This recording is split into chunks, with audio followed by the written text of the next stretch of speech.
Hello friends and welcome again to our channel The Teacher. In this tutorial you will learn to remove the grey background from the scanned images.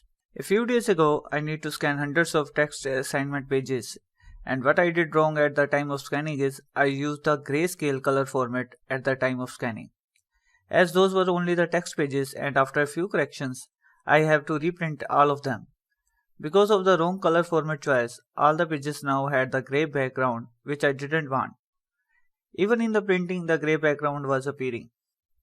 Before I tell you how to correct and remove the grey background from the scanned images, do note that whenever the next time when you need to scan text pages, then don't use the grayscale color format, instead use black and white. You can see the difference in these examples where same pages have been scanned two times, one with grayscale and the second with black and white. You can see that the black and white page is more clear and does not have any grey background. Now let's talk about how to remove the grey background using Adobe Photoshop.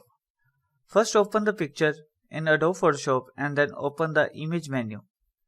Point to adjustments and then click labels. Here you have some presets that you can use and experiment with, and what they are doing is setting the predefined input labels in the section below. But if none of them is working for you, then you can adjust the input labels manually.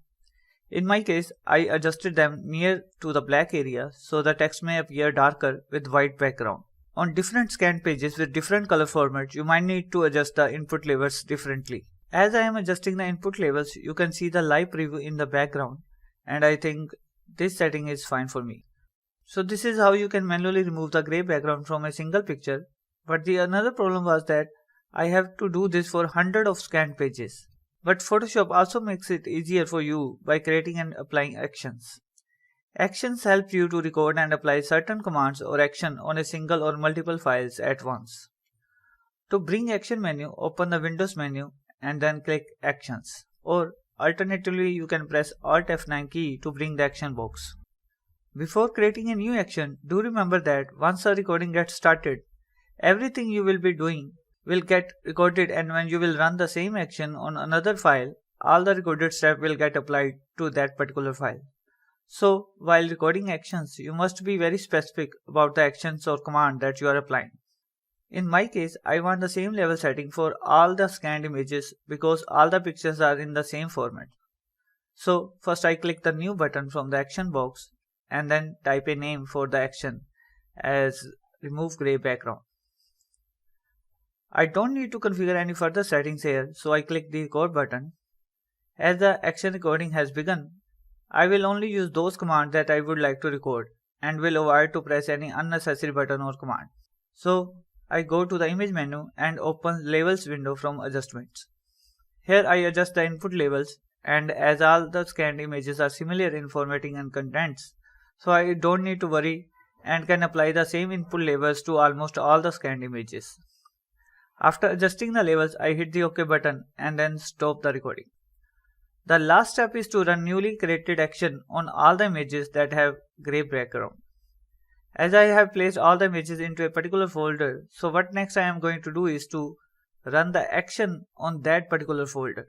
To do this, I click the File menu, point to Automate, and then click Batch. This command is going to play the said action to specific files or folders that you are going to define. So first I choose the action from the drop down menu, and here you can see the action name that we had created in the previous step. Next I choose the folder from the source as I want to apply the above action to all the files of a particular folder, and then browse for that particular folder. Make sure to check suppress file option dialogs and suppress color profile warnings so that no dialog box may appear during the batch process.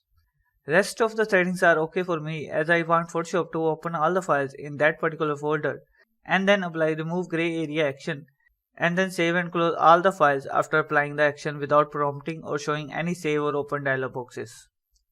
As soon as I hit the OK button, you can see that Photoshop started the batch process and is now opening one file in a time, and then after applying the action it automatically saving and closing the files and repeating the same for every file in the same folder.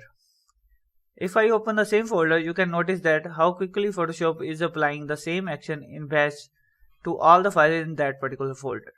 On that day, these two commands, labels and actions, saved a lot of time of mine and I hope the information in this video will also be useful to you.